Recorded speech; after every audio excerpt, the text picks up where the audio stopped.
جامع.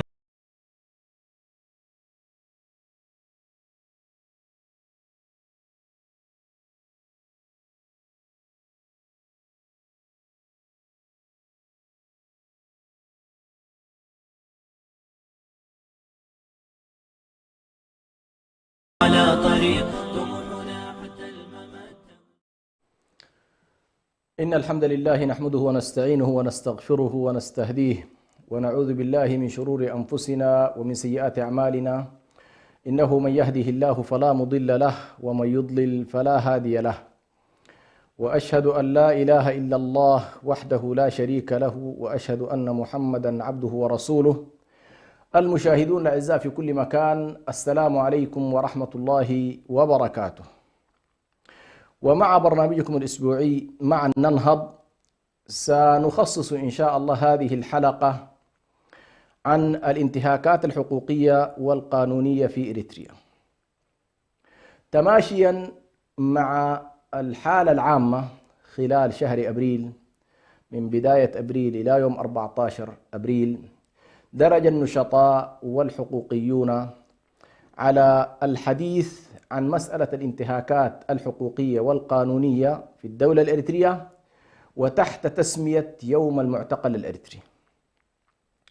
ولا شك أن مسألة الإنسان كإنسان والمعتقل كمعتقل من القضايا المهمة جدا التي ينبغي أن يتفاعل معها المجتمع وأن يوليها اهتماما عظيما، وأن لا يسكت الناس عن الظلم، لأن مسألة الاعتقالات التعسفية، مسألة المظالم التي تقع في المحاكم والانتهاكات التي تقوم بها الأجهزة القمعية في الدول الدكتاتورية، هذه من أوجب الواجبات التي ينبغي أن ينشغل بها الإنسان كإنسان وينشغل بها عموما المسلم بشكل خاص. ابتداء أحب أن أدخل إلى قبل أن أتحدث عن مسألة الانتهاكات الحقوقية في إريتريا لا بد أن أدخل بمقدمة مهمة حول مسألة الإنسان وحقوق الإنسان في التصور الإسلامي، لأننا الآن طبعا نحن في عالم يضج نظريا بمسألة الحقوق والواجبات والحريات، وخاصة مسألة حقوق الإنسان بدأت تتناولها الكثير من المنظمات والكثير من الجهات القانونية، ونشأت نتيجة هذا الموضوع الكثير من المنظمات التي تهتم حقيقة بهذا الموضوع. ولكن دعونا ندخل من مدخل شرعي في مسألة حقوق الإنسان. أولا، يمكن في كثير من برامجنا تحدثنا عن القيمة التي أعطاها وأولاها الله سبحانه وتعالى لهذا الإنسان، هذا المخلوق الذي اختصه الله سبحانه وتعالى بتفرد خاص، تفرد في الخلق وتفرد في الإنشاء وتفرد كذلك في التهيئة وتفرد كذلك في الرعاية والاهتمام. ومنذ اللحظة الأولى الله سبحانه وتعالى أشار إلى الملائكة رضوان الله عليهم بخصوصية هذا الإنسان، بأن هذا الإنسان كائن مكرم، إني جاعل في الأرض خليفة. فبعد أن خلق الله سبحانه وتعالى السماوات والأرض وهيأها ونظمها ورتبها، جعلها مساحة لاستخلاف هذا الإنسان على وجه الأرض. وأشار القرآن الكريم إلى أن هذا الإنسان الله سبحانه وتعالى خلق له ما في السماوات والأرض جميعا من الله عز وجل، خلق كل ما في السماوات والأرض حتى يقوم هذا الإنسان بمهمة الاستخلاف على وجه هذه الأرض وعلى وجه هذه البسيطة، وليقوم بما أراده الله سبحانه وتعالى منه في هذه الأرض. فمبدأ التكريم الإلهي للإنسان المستخلف وما ترتب على ذلك التكريم من منح الحقوق الشرعية، يعني الله سبحانه وتعالى بناء على إني جاعل في الأرض خليفة، ولقد كرمنا بني آدم وحملناهم في البر والبحر وعلم آدم الأسماء كلها، كل هذه المعطيات جعلت من الإنسان جعل الله سبحانه وتعالى لهذا الإنسان حقوق ممنوحة من الله، كما أن الله منح هذا الإنسان حق الحياة ومنعه حق الاستخلاف ومنعه التكريم، فإن الله سبحانه وتعالى منعه جملة من الحقوق. وبالتالي في التصور الإسلامي نحن ننظر إلى مسألة الحقوق الإنسانية باعتبارها منحة من الله، هي منحة من الله، وليست استحقاقا من الطبيعة كما يعني تروجه الآن عموما الحالة العلمانية في واقعنا المعاصر، فيسمونها الحقوق الطبيعية، ويتصوروا بأن والله هنالك حقوق هي عموما افتراض نظري. يتصورون بأن هذا الإنسان منذ اللحظة التي ولد فيها تمتع بمجموعة من الحقوق يسمونها الحقوق الطبيعية، فتنسب عموما هذه الحقوق إلى الطبيعة. وبالنسبة للغرب طبعا نسب هذه الحقوق إلى الطبيعة لأنه نحى الله سبحانه وتعالى عن معادلة الكون.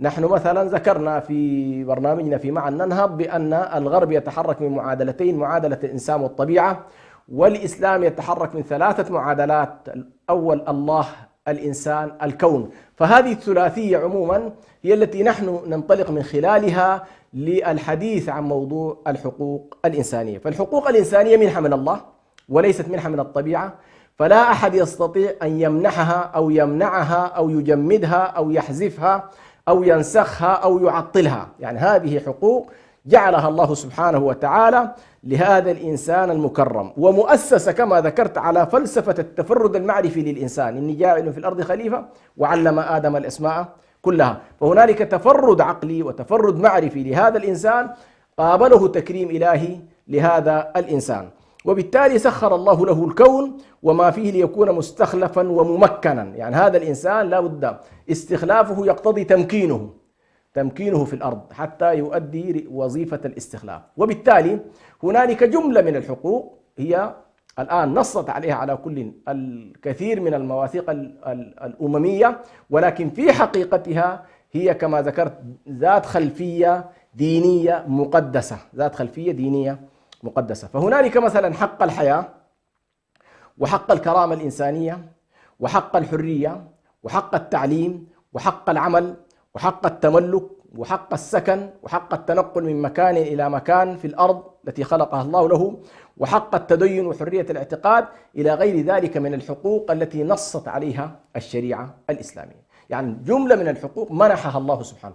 هذه الحقوق لا يستطيع أن يتخلى عنها الإنسان باعتبارها ملكا له، ولا يستطيع الآخر أن يعتدي عليها أيضا باعتبارها أيضا في نظر هذا الإنسان أنها ملك. لا، هي منحة من الله، والله سبحانه وتعالى منحها للإنسان في مقابل أن يقوم هو بالاستخلاف والتمكين في الأرض. يعني حق الحياة تقابل جملة من الحقوق التعبدية والشعائرية والاستخلاف. يعني لا يستطيع الإنسان أن يتخلى عن حق الحياة الذي هو منحة من الله لأي اعتبار كان، حتى ولو رأى نفسه والله يقول لك هذه حياتي وأنا حر فيها. لا، الشريعة الإسلامية تقول لك أنت لست حرا في حياتك. يعني قضية أنك تقتل نفسك ما شرعية، ممنوعة.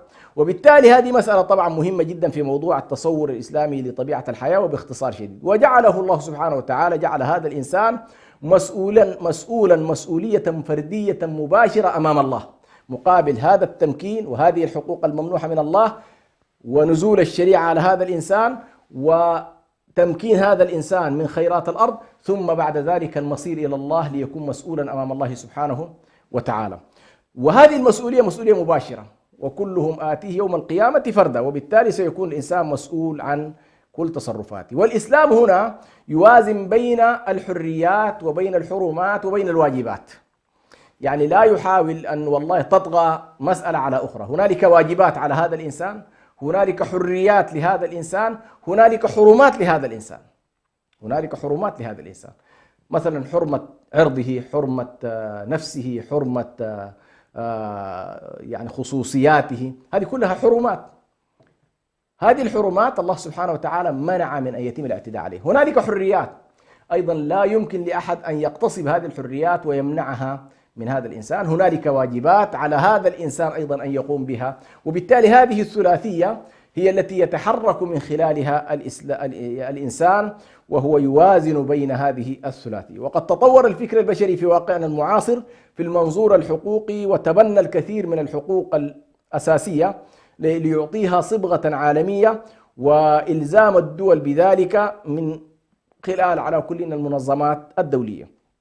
مع أن هنالك على كل حديث كثير جدا، ولقد ربما يدور حول قضية إلى أي مدى تكتسب هذه المنظمات الدولية صبغة العالمية وصبغة الإنسانية وصبغة الحقوقية في ظل الملابسات السياسية التي على كل تصاحب كل هذا الأمر الذي نراه، وخصوصا طبعا نعرف كيف تشكلت المنظومة الدولية وكيف تعمل آليات النظام الدولي ومن تخدم عموما هذه الآليات. لكن دعونا الآن نقول بأن هنالك على كل الفكر البشري وصل إلى مستوى، يعني لو قورن قبل 200 عام هنالك تطور كبير جدا فيما يتعلق بمنظومة الحقوق ومصفوفة الحقوق.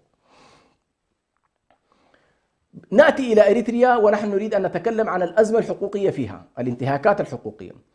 باختصار شديد أقول بأن معظم أزمات المجتمعات تعود إلى الأزمة السياسية.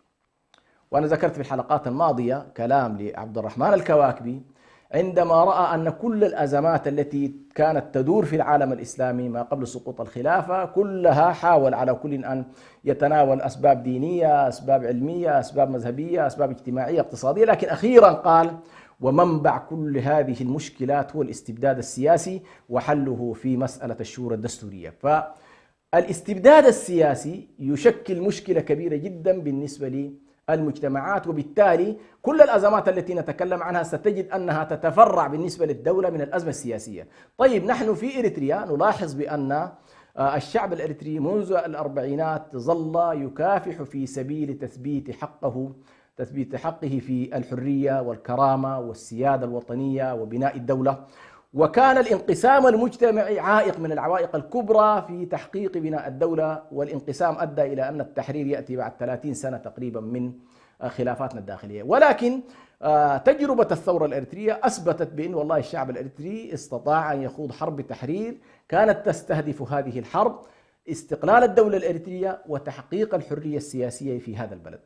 الاستقلال هو تعبير عن السيادة الوطنية بأنه لا وصاية ولا نفوذ ولا هيمنة ولا تبعية للدولة الإريترية إذا أي دولة من الدول. هذا معنى الاستقلال، وتعبير في النهاية ينتهي هذا الاستقلال إلى تعبير المجتمع عن سيادته من خلال قدرة هذا المجتمع على رسم مستقبله السياسي ورسم اختيار نظامه السياسي، اختيار قيادته السياسية. الذي حصل بعد حرب 30 سنة أن هنالك مكون من المكونات الإريترية وصل إلى السلطة، وهو الجبهة الشعبية طبعا لتحرير إريتريا، وصلت إلى السلطة في إريتريا وتفردت بالحكم وتفردت برسم صياغة مستقبل الوطن الإريتري الذي هو في المحصلة النهائية هو نتيجة نضالات تراكمية لمدة 30 سنة ساهمت فيها جبهة التحرير الإريترية، وقبلها حركة التحرير الإريترية، جبهة التحرير الإريترية، الجبهة الشعبية. وصل على كل المجتمع الإريتري إلى مسألة السلطة واستقلال الدولة الإريترية. من هنا نشأت الأزمة السياسية في إريتريا من خلال تفرد فصيل من الفصائل الإريترية عن بقية المكونات، وهذا الفصيل بطبيعة الحال يعبر عن مكون معين ويعبر عن فكرة معينة ويعبر عن ثقافة معينة، وأراد على كل من خلال هيمنته على السلطة السياسية في إريتريا أن يشكل الواقع الإريتري وفق رؤاه وليس وفق ما هو عليه. فنشأت على كل ما أسميه بالأزمة السياسية. إذا نشأت أزمة سياسية بطبيعة الحال معناه هنالك مشكلة سلطة، هنالك مشكلة شرعية، هنالك مشكلة فساد سياسي، هنالك مشكلة تضخم وإشكالات على كل ذات طابع سياسي.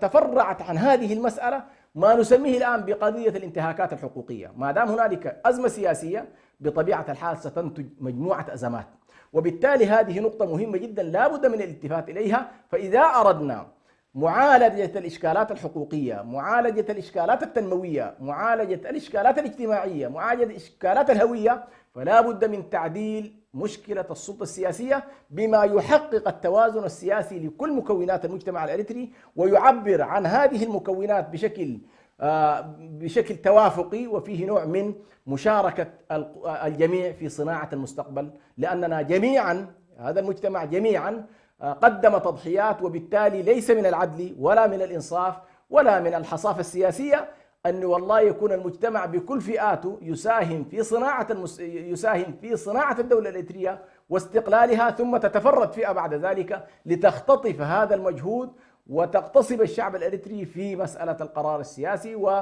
على كل اليوم نلاحظ نحن أين تقف حتى قضية الاستقلال. يعني إلى الآن الناس في مشكلة كبيرة جدا، والله هل فعلا هنالك ضمانات لاستمرار الدولة الإريترية، استمرار الاستقلال الوطني الإريتري، استمرار السيادة الوطنية الإريترية، أم أن هذه نفسها الآن بعد 30 سنة تقريبا أيضا محل إشكال ومحك حقيقي وتساؤل كبير جدا لدى كثير من الناس حول إلى أي مدى فعلا والله الدولة الإريترية نفسها قابلة للاستمرار والبقاء.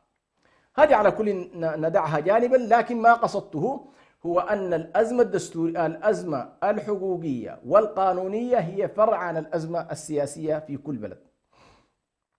نأتي إلى مسألة الانتهاكات الحقوقية. بدأت، ونحن طبعا هذه الأيام كما ذكرت نتكلم عن قضية يوم المعتقل الإريتري، وهو حقيقة أشيد بالمبادرات الشبابية، بالمبادرات الحقوقية، بالمبادرات الإعلامية التي تصاحب هذا الحدث الكبير وتغطي مساحات واسعة وتحاول على كل من منصته أن يتناول هذا الحدث. أول أحيي أصحاب الفكرة الذين بدأوا قبل سنوات وظلت هذه الفكرة سنويا نحاول على كل أن نقف فيها على زاوية من الزوايا وأن نبرز أن هذه القضية قضية حية ولن يمر عليها النسيان، وأن النسيان غير وارد ما دام هنالك سجناء، ما دام هنالك معتقلون، ما دام هنالك مختطفون، فإنه من الصعب جدا نسيان هذه القضية. وبالتالي نأتي إلى نقطة البداية في موضوع الاعتقالات، لأن الانتهاكات مرتبطة بالاعتقالات عموما في الحالة التي أريد أن أتناولها. فنأتي إلى موضوع الاعتقالات في الدولة الإريترية. بدأت الاعتقالات مباشرة بعد عملية التحرير، يعني بفترة وجيزة جدا. إذا كان التحرير 91 خرج الجيش الأثيوبي خرج مهزوما إلى بلدان مختلفة منها السودان وإثيوبيا، انهارت على كل المنظومة العسكرية لمنغيستو هيلي مريم. دخل الجيش الإريتري إلى أسمرة. بعدها بسنة تقريبا بدأت بعض الاعتقالات الفردية، لم تكن تأخذ سنة 92 تحديدا. بدأت مباشرة عملية الاعتقالات للرموز، للمناهضين، للمخالفين، ولكنها لم تأخذ شكلا جماعيا. فكانت البدايات فردية، ثم بعد ذلك أبرز حالة الاعتقالات الجماعية يمكن أن نلخصها في هذه المحطات الأساسية.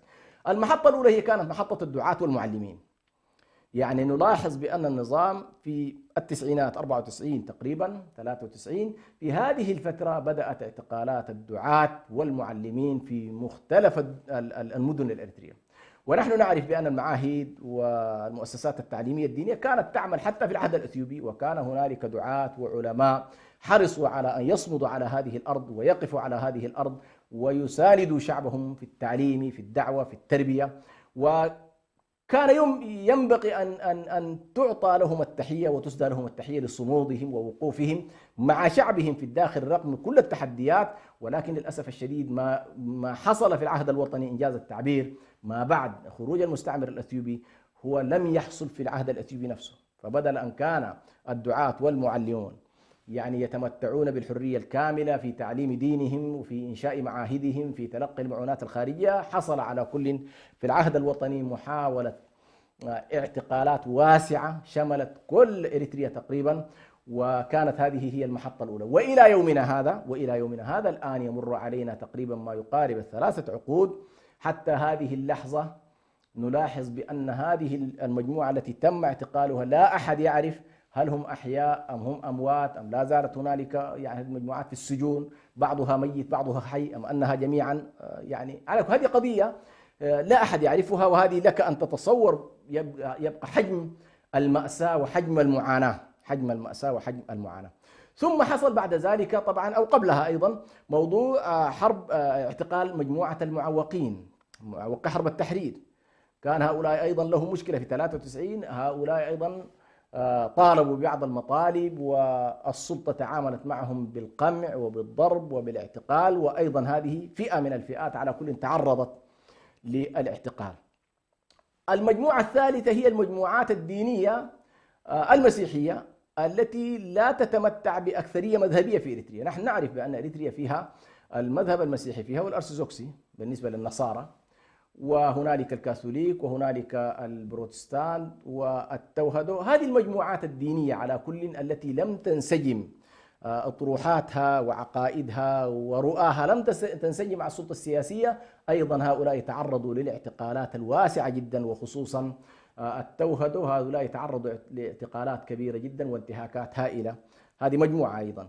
النقطة الرابعة أو المحطة الرابعة أيضا من المحطات هي اعتقالات 2001 أو سنة 2000 اللي هي اعتقالات مجموعة ال 13، وهذه كانت عبارة عن قيادات وازنة في الجبهة الشعبية، منهم من كان يشكل نائب الرئيس أو رئيس الحكومات المحلية، وزير الدفاع الأسبق، رئيس الأمن والمخابرات، قيادات في اللجنة المركزية، وزراء في الدولة، وزير خارجية إلى غيرهم. على كل مجموعة تشكلت من 13 شخص كان لها أيضا مطالبها واختلافها السياسي مع سياسة فرق، أيضا هؤلاء تعرضوا للاعتقالات. خامسا اعتقالات مجموعة فورتو وما قبلها وما بعدها. يعني مجموعة فورتو هي تقريبا 2013 حصلت محاولة من الجيش قوات الدفاع الإريتري، محاولة لتصحيح المسار من داخل المنظومة من داخل النظام نفسه، ولكن هؤلاء أيضا تم اعتقال قطاعات واسعة، وشمل طبعا الاعتقال هنا دعونا نقول بأنه لم يكتفي بالمجموعة التي قامت بالمحاولة التصحيحية بقدر ما شمل نطاق واسع. وتحت هذا الوضع على كل تمت أيضا محاولة تصفية خاصة الوجود المسلم داخل المؤسسات المدنية والعسكرية، بما أدى في نهاية المطاف المظهر العام للدولة الإريترية في كل هذه المحطات بدأ يختزل طائفيا. يعني بدل كان في إلى حد ما تنوع في تركيبة الدولة الإريترية، مع كل محاولة من هذه المحاولات التي نذكرها كانت تتجه الدولة نحو هيمنة طائفية واضحة في السلطة السياسية. سادسا الاعتقالات التي شملت إدارات ومعلمي مدرسة الضياء، ويمكن دي لاحظناها خلال السنوات الماضية. أيضا كانت هذه باختصار المحطات التي تم فيها حالة الاعتقال. أيضا دعوني قبل أن أتكلم عن موضوع الانتهاكات وطبيعة هذه الانتهاكات حتى نسجلها بشكل واضح ويكون المواطن والمستمع مدرك لطبيعة هذه الانتهاكات، دعوني أولا أتكلم عن الحقوق الأساسية التي كفلتها المواثيق الدولية، وخاصة الإعلان العالمي لحقوق الإنسان والحقوق الأساسية للإنسان. لأنه هذه المواثيق الدولية أي دولة عضوة في الأمم المتحدة تطلع على هذه المواثيق وتوقع على هذه المواثيق، ويفترض أن تلتزم بهذه المواثيق. هذا الوضع الطبيعي. والدولة الإريترية وقعت على هذه المواثيق اللي هو الميثاق الإعلان العالمي لحقوق الإنسان والحقوق الأساسية، هذه كلها تم التوقيع عليها من قبل الدولة الإريترية، وبالتالي يفترض أن تتنزل هذه المواثيق الدولية والحقوقية تتنزل من خلال الدستور ومن خلال القوانين الإريترية. هذا الوضع الطبيعي. ولكن طبعا سنأتي كيف أن هنالك فارق كبير جدا ما بين هذه الحقوق الأساسية المقررة في المواثيق الدولية والمقررة كذلك في القوانين، كيف أن النظام يسعى إلى أن لا يلتزم بها بأي شكل من الأشكال ويكرس منطقة الدكتاتورية والاستبداد في الحالة الإريترية. طيب دعونا ننظر إلى عدد من المواد حتى يكون فيها جانب تثقيف على الأقل حقوقي للناس، ويعرف المواطن الإريتري ما هي الحقوق المكفولة. يعني هذه المسألة مهمة جدا، لأن كثير من الناس يتصور أن الدولة إله بالنسبة له، يعني تفعل ما تشاء، تقتل، تعتقل، تشرد، تغتصب، تفعل ما تشاء، ولا أحد يستطيع أن يقول لها لا. ليس المنطق هكذا.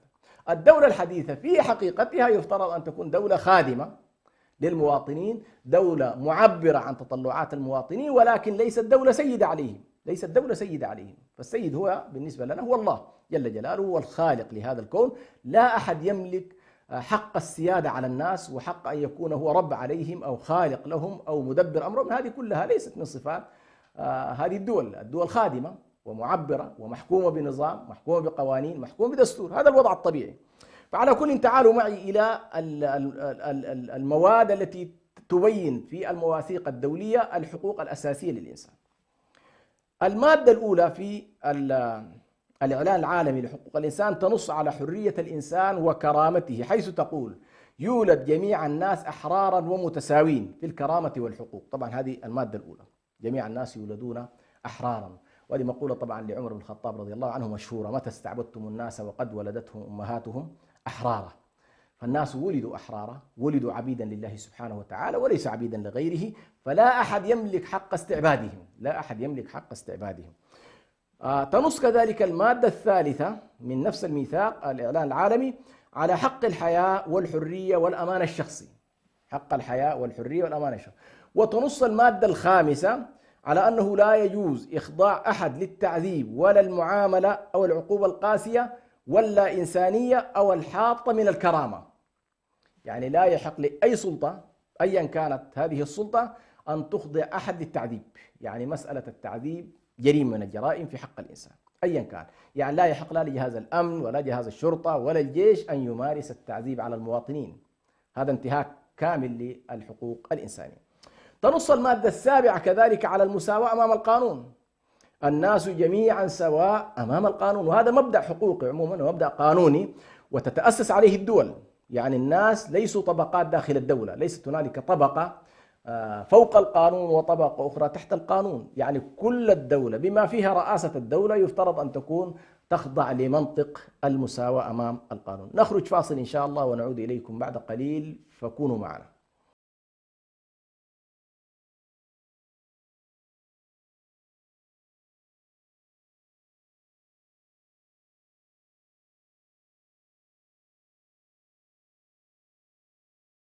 بمناسبة قرب شهر رمضان المبارك، تعلن شبكة سلام الإعلامية عن إتاحة الفرصة للإعلان من خلال منصاتها للمؤسسات والمنظمات الخيرية خلال شهر رمضان المبارك مجانا، وتخفيض 50% للشركات الاستثمارية التجارية. بادر بالحجز الآن.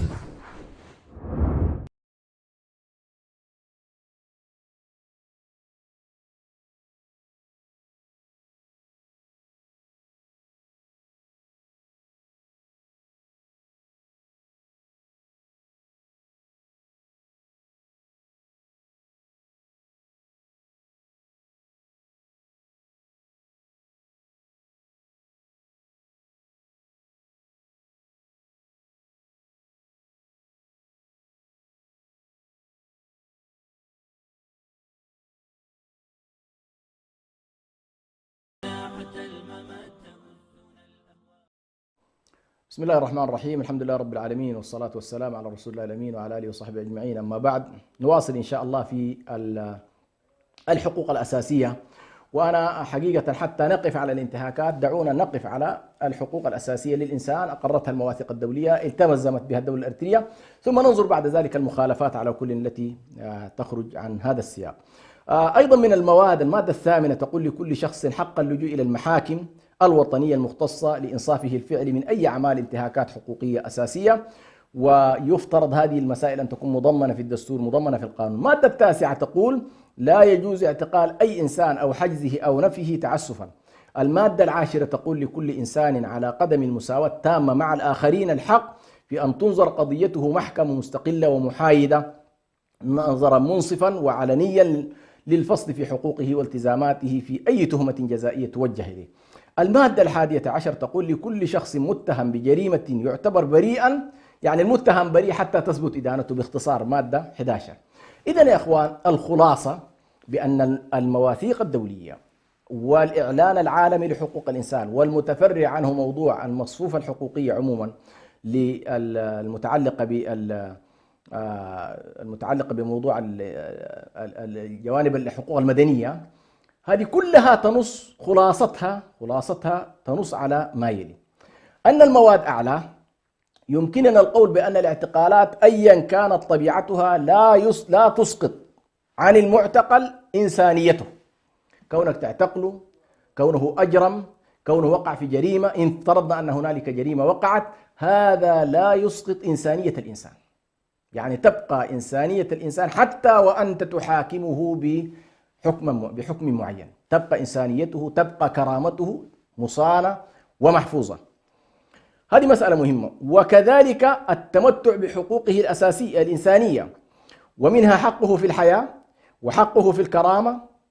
يعني لما نقول حقه في الحياة معنى لا تقتله إلا بحكم، إذا في حكم يستحق القتل هذه قضية.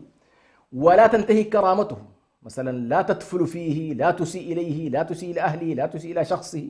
هذه كلها مما ينتهك الكرامة الإنسانية. ومنها أيضا التمتع بأن هذا الإنسان الذي يتم اعتقاله لا بد من أن يتمتع بمحاكمة عادلة. والمحاكمة العادلة تتطلب استقلال قضاء، تتطلب طبعا نظام دستوري، وفي دستور ينص على الحقوق، في قوانين، في مؤسسة عدلية، في استقلال للقضاء، في محاماة، يعني هنالك إمكانية هذا الإنسان أن ينصب محامي. هذه كلها مما تعزز فكرة إيه؟ تحقيق العدالة بالنسبة للإنسان. طيب، السلام عليكم ورحمة الله. معنا إن شاء الله الإخوة المشاهدون الأعزاء. معنا عليكم السلام ورحمة الله دكتور. الشيخ جمعة، أهلا بك. مرحبا الشيخ جمعة، كيف حالك؟ الحمد لله، نرجو يكون صوتي واضح إن شاء الله. واضح ما شاء الله. على كل، الشيخ جمعة يتفضل إن شاء الله، وهو من النشيطين طبعا في موضوع يوم المعتقل، ومن الذين أسسوا هذا الموضوع وهذا المنبر، وجزاه الله خير، له جهود مشكورة، فليتفضل مشكورا إن شاء الله ليدلي برأيه في هذا الموضوع. أنا فقط دكتور، يعني إن شاء الله ربما أكون قد ضيف في شبكة السلام، لكن أنا بما أنه برنامجك هذا برنامج توعوي كبير وأنا أتابعه باهتمام،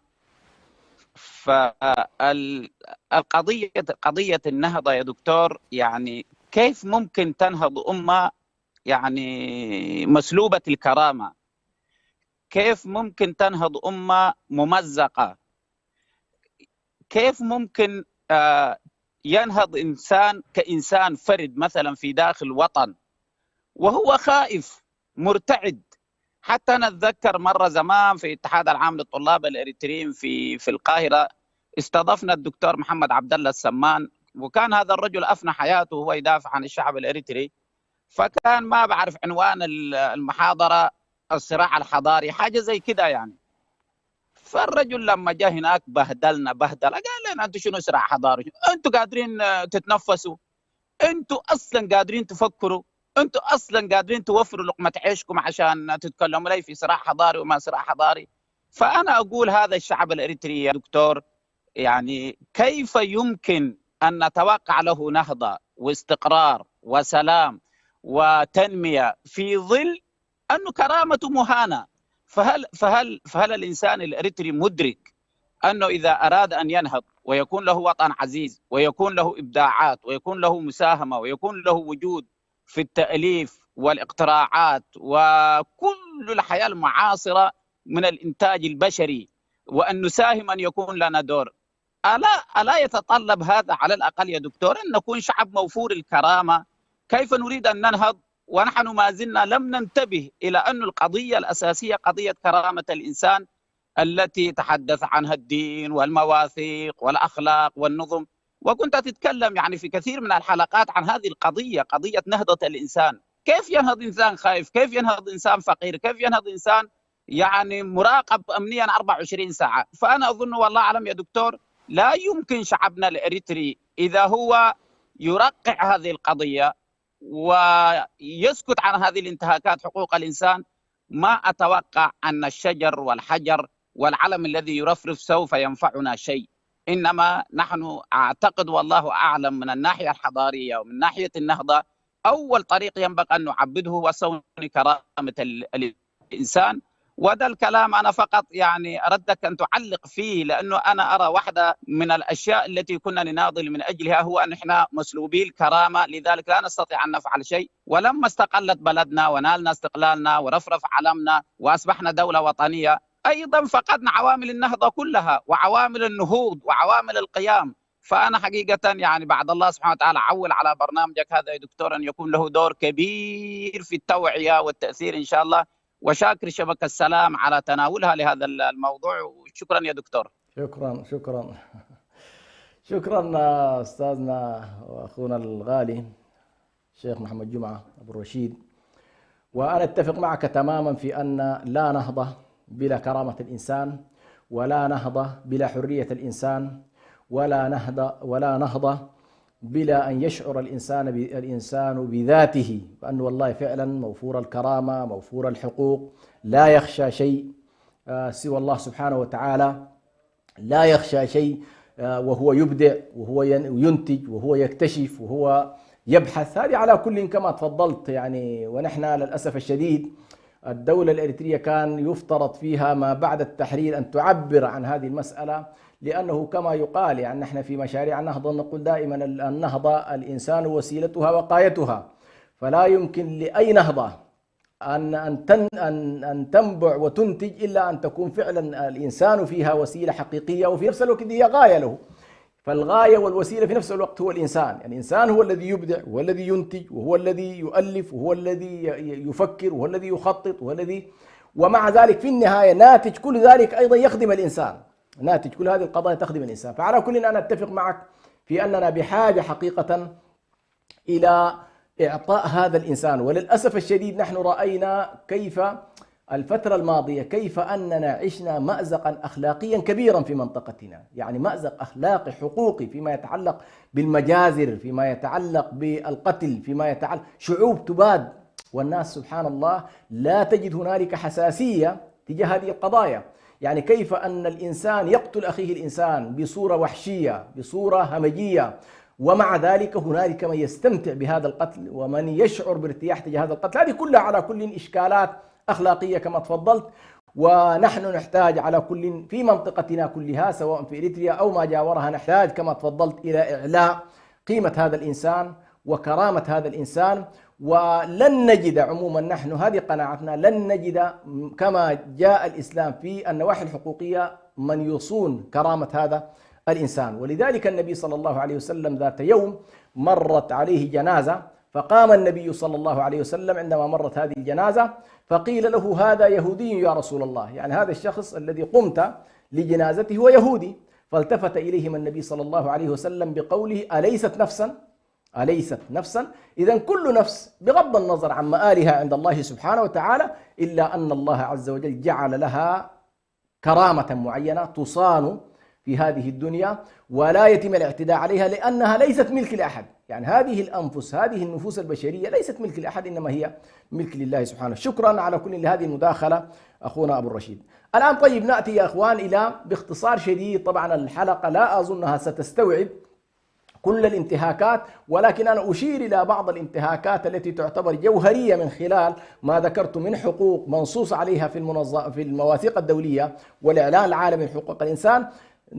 نأتي لمحاكمة على الأقل الحيثيات الحقيقية الموجودة في إريتريا، وكيف يتم تعامل السلطة والأجهزة الأمنية مع الاعتقالات. النقطة الأولى نلاحظ بأن هنالك غياب تام للإجراءات القانونية للاعتقال. الاعتقالات كلها رصدنا للاعتقالات بدءا من التسعينات، من 92 93 94 وإلى 2013 وإلى يومنا هذا، غالب الاعتقالات لا تخضع لإجراءات قانونية. يعني في كل الكليات الحقوق والقانون هنالك ما يعرف بالإجراءات الجنائية والإجراءات المدنية والإجراءات كذا، يعني كل ما يتعلق، إن كانت المشكلة مشكلة مدنية فلها إجراءات، وإن كانت مشكلة جنائية فلها إجراءات، وإن كانت مشكلة سياسية لها إجراءات. يعني كل المخالفات تخضع لمنظومة إجراءات، وإذا تم انتهاك هذه الإجراءات قد تطعن في نهاية المطاف إلى طبيعة المشكلة نفسها. ما نلاحظه في إريتريا هنالك غياب لمسألة الإجراءات القانونية في الاعتقالات، حيث أن بعض الاعتقالات أشبه ما يكون بالاختطاف والإخفاء القسري. عندما تأتي مثلا لشخص في بيته وليلا ومجموعة ملثمة ومتخفية ولا تعبر عن حالة قانونية، لا تعبر عن وجود سلطة، لا تأتي مثلا بخطاب من النيابة، لا تأتي بالشرطة، لا تأتي نهارا، فإنك أنت أمام مشكلة كبيرة جدا فيما يتعلق بالانتهاك الحقوقي. هذا جانب أول في الانتهاكات، بمعنى غياب الإجراءات القانونية في الاعتقالات، لأن السلطات تأتي كما ذكرت خفية، والسلطات بعد ذلك مشكلتها لا تعترف كذلك بأنها اعتقلت هؤلاء الأشخاص. يعني هنالك إلى يومنا هذا من لا يعرف أهلهم هل فعلا والله يعني أخذتهم السلطة أم أخذهم شيء آخر. حتى هذه المشكلة يمكن وصلت إلى أجهزة النظام نفسه. يعني بعض القيادات صارت تسأل وتقول والله من هو الذي اعتقل فلان، ولا أحد يجيب. فهذه على كل مشكلة كبيرة جدا تعبر عن إشكال عميق جدا في بنية الدولة وقانونية الإجراءات. النقطة الثانية في الانتهاكات الحقوقية غياب المحاكم العادلة والجهل بطبيعة الاعتقال. طبعا القوانين في الإجراءات تنص على أنه مجرد ما يتم الاعتقال بمذكرة اعتقال من النيابة العامة في أي دولة محترمة، أول شيء يسلم الشخص في المذكرة أسباب اعتقاله. يعني مجرد ما وصلت إلى قسم الشرطة أو إلى النيابة، أول شيء تعلم بسبب الاعتقال، أنه والله أنت معتقل للسبب الفلاني، وهذه مسألة لها تبعاتها بعد ذلك، هذه مش ما موجودة. بعد ذلك في إجراءات التحقيق، في بعد ذلك مرحلة الاتهام، مرحلة التحقيق، مرحلة التقديم للمحاكمة وشروطها، كل ذلك يدخل فيما يسمى بعدالة القضاء، من لحظة الاعتقال إلى النطق بالحكم ثم التوجيه نحو السجن. هذه كلها مراحل ينظر فيها إلى مدى توفر العدالة لهذا الإنسان، بما يجعل ضمير الإنسان مرتاح وضمير المجتمع كذلك مستريح. لأن المجتمع عندما يشعر بأن والله هذا الشخص راح ضحية جريرته وجرمه ومخالفته القانونية، ليست هنالك مشكلة. ولكن عندما يشعر المجتمع بأنه ليس والله أمام منظومة حقوقية ومنظومة قانونية، ولكنه أمام مافيا وأمام جهات أقرب إلى العصابات وليست إلى منطقة الدولة، هنا نجد أنفسنا فعلا في إشكال كبير جدا، وتبقى التساؤل حول بنية الدولة وشرعية الدولة والدفاع عن الدولة والتماهي معها. هذه لها على كل أيضا تداعيات نفسية، تداعيات اجتماعية، تداعيات سياسية.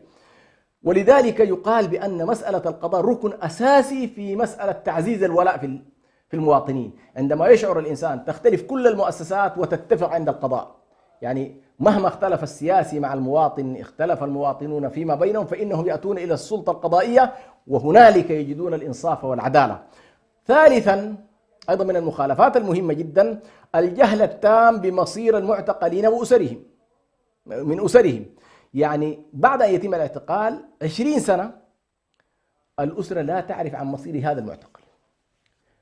لو افترضنا خلاص أنت تجاوزت في الإجراءات، تجاوزت في الاعتقال، لكن يفترض أن لا تتجاوز في النطق بالحكم، وأن لا تتجاوز بعد ذلك ما بعد الحكم. خلاص سجنت هذا الشخص، افترض تكون هنالك حقوق، وهذا معروف، هنالك حقوق متعلقة بالزيارة، هنالك حقوق متعلقة بالاطمئنان على اطمئنان الأهل على هذا السجين، زيارته بين فترة وأخرى، زيارة زوجته، كل هذه القضايا على كل للأسف الشديد لا يحصل فيها شيء. وكثير من الأطفال الذين تركهم آباؤهم أطفال هم اليوم في سن الرجولة، ومع ذلك لا يعرفون أين آباؤهم، ونساؤهم لا يعرفن أيضا هل أزواجهم ماتوا حتى يقوموا بالإجراءات الشرعية من التوريث من غيرها. هذه كلها على كل. وبالتالي هنا سنلاحظ بأن العقوبات في حقيقتها لا تقع على المعتقل فقط، ولكن تطال قطاع واسع، تطال أسرته، تطال أبنائه، تطال زوجته، تطال أهله.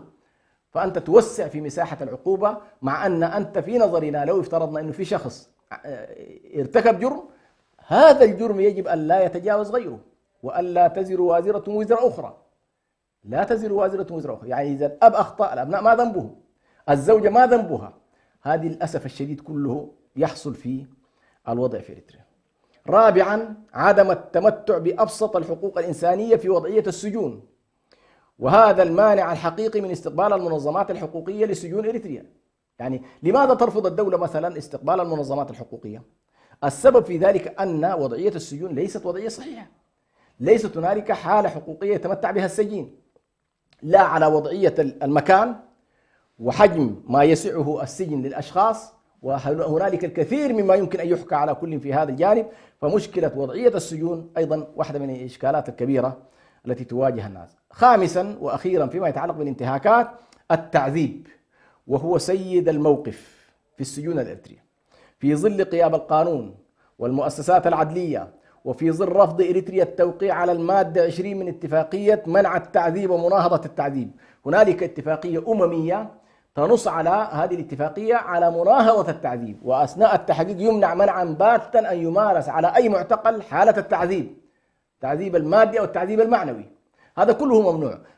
الدولة الإريترية للأسف الشديد المادة 20 تحديدا اللي تحاول تمنع التعذيب في التحقيق رفضت أن توقع عليه، وامتنعت عن هذه الجزئية، وكأنما تريد أن تقول للمجتمع الدولي أن والله هذه المسألة لا تستغني عنها، وبالتالي سيمارس التعذيب وبشكل منهجي. وينتج عما سبق أكبر الانتهاكات الحقوقية، وهو الحق في الحياة والحق في والحق من الكرامة الإنسانية والانتهاك للحريات، ويتعدى العقاب السجين ليطال كما ذكرت أسرته بالكامل. إذن هذه بعض الانتهاكات التي حقيقة يجب أن تعمل عليها المنظمات الحقوقية ويعمل عليها الناشطون والإعلاميون ويعمل عليها الذين يهتمون حقيقة هذه الملفات، لأنه كما ذكرنا لا وجود لوطن بلا إنسان ولا وجود لإنسان بلا كرامة. فأنت عندما تنتهي كرامة الإنسان تحول هذا الإنسان إلى كائن مادي لا علاقة له بمنطق الروح، وبالتالي تدمره وتقضي على حياته، وهو يتحرك صحيح لكنه ليس إنسانا سويا يشعر يعني يتحرك في اتجاه الروح، ولكنه يتراجع فيه منطق الروح ويدمر هذا الإنسان ولا يشعر بطبيعة الحال بانتمائه لهذا الوطن الذي يعذب فيه. نأتي إلى مسألة الانتهاكات الحقوقية والمجتمع الدولي كفقرة نحاول أن نقيم فيها كيف تعاطت المنظمات الدولية مع مسألة حقوق الإنسان في إريتريا. ظل الشعب الإريتري منذ 91 يعني تمر فيه الانتهاكات، الاعتقالات، الاختطاف، القتل خارج إطار القانون، الإجبار في عملية الخدمة الوطنية، القتل عند الهروب، كل هذه وقعت فيها تقريبا انتهاكات كبيرة جدا. ومع ذلك ظل النظام الدولي لا يحاول لا من قريب ولا من بعيد أن يلتفت إلى الانتهاكات الحقوقية في إريتريا، حتى حصلت مسألة مهمة جدا، وهو أن النظام بدأ يوجد مشكلات سياسية وأمنية في دول الجوار. حدثت مشكلة مع جيبوتي، حصلت مشكلة في الصومال، حدثت مشكلات مع إثيوبيا. هنا قامت المجتمع الدولي وبدأوا يشعرون بأن والله هذا النظام خرج عن منطقة الضبط والسيطرة في الإقليم، يعني هو محقق طبعا هذه الجزئية تماما، ضبط وسيطرة للشعب الإريتري تماما، ومحقق لهم في أنه ما في أي مشكلة تحصل عليهم على البحر الأحمر في أمن بواخرهم وأمن بترولهم وأمن ناقلاتهم، هذه محققها، وبالتالي كانوا يسكتون تماما عن ما يفعله إزاء شعبه. هنا نلاحظ في 2009 تحديدا كانت بداية صدور قرارات أممية تجاه إريتريا. 2009 صدر القرار 1907 ثم بعدها 2011 صدر قرار 2013 والتي فرضت بموجبها عقوبات في الفصل السابع على إريتريا: حظر السلاح، تجميد الأموال، حظر السفر بالنسبة للمسؤولين. ثم تحرك بعدها الملف الحقوقي وتحركت الأمم المتحدة ومجلس الأمن ومجلس حقوق الإنسان، ولم يجد تعاونا طوال هذه الفترة. طبعا المجلس يتحرك ويعمل مبعوثين ويعمل مندوبين ويشكل شخصيات مسؤولة تماما بالملف الإريتري عن حقوق الإنسان، والنظام يرفض تماما استقبال أي مبعوث أممي أو أي شخص معني بقضايا حقوق الإنسان. وقد بذلت اللجان المكلفة جهودا كبيرة توصلت من خلالها لجملة من الانتهاكات. صحيح هي ما استطاعت تدخل إلى إريتريا، ولكن تحركت اللجان في كل من السودان وجيبوتي وإثيوبيا المنطقة المجاورة، والتقت بالعديد من الإريتريين، واستطاعت أن تجمع ملفات كثيرة جدا لكثير من المعتقلين، يعني كثير من المعتقلين عن طريق الأسر، عن طريق الأصدقاء، عن طريق المعارف، عن طريق حتى عناصر النظام الذين كانوا في الأجهزة الأمنية. وجدوا على كل ملفات ضخمة وكبيرة جدا، بل وجدوا بأن جزء من هذه الجرائم تشكل جرائم ضد الإنسانية. ولذلك نلاحظ في تقارير المسؤولين الأمميين جاء تصريح يعبر عن جملة مختصرة ومفيدة ولكنها قاتلة في نفس الوقت، حيث قالوا إن إريتريا دولة يحكمها الخوف للقانون. يعني قالوا والله إريتريا هذه عبارة عن دولة يحكمها الخوف ولا يحكمها القانون. كما تشير التقارير الأممية بأن إريتريا من أسوأ الدول في مجال حقوق الإنسان، وبينما تتحرك الملفات الحقوقية إذا بالعالم يفاجأ بقضية السلام بين إريتريا وإثيوبيا ليتم التخفيف والتحرك في ملف حقوق الإنسان، ثم يكافأ بعد ذلك النظام تحت حجة عملية السلام لأن يدخل مجلس حقوق الإنسان في الأمم المتحدة. يعني تصور أنت شخص كان بالأمس خلاص قاب قوسين أو أدنى من الإدانة ومن تقديمه إلى الجنائية الدولية، وإذا به فجأة يتحول ويكافأ نتيجة السلام بين دولتين إلى أنه والله لا ينظر إلى الانتهاكات الداخلية وتجاوزها تقريبا. والآن على كل بدأت التحركات من جديد من خلال الانتهاكات الحاصلة في الجوار مثل كما حصل في تيغراي، ولأول مرة يتم عموما اتخاذ عقوبات بشأن الانتهاكات الداخلية من قبل الاتحاد الأوروبي على جهاز الأمن والمخابرات، وهو أسوأ الأجهزة في الدولة الإريترية. عموما ما أختم به إن شاء الله حلقة اليوم هو أننا بحاجة إلى مسؤولية كبيرة جدا في تفعيل الملفات الحقوقية، في معالجة مشكلات هؤلاء المعتقلين وأسرهم واحتياجاتهم والتضامن معهم وشعور المجتمع عموما بالتلاحم، كما أننا محتاجين إلى تفعيل النواحي الإعلامية حتى لا تنسى هذه القضية. ختاما عموما، نحن إن شاء الله ستكون هذه الحلقة الأخيرة قبل رمضان، وفي رمضان إن شاء الله سيتوقف برنامج معا ننهض، ونستأنف إن شاء الله برنامجنا معكم بعد رمضان. وحتى ذلك الحين أحييكم، وإن شاء الله سنلتقي بعد رمضان في برنامجنا إن شاء الله معا ننهض. والسلام عليكم ورحمة الله وبركاته.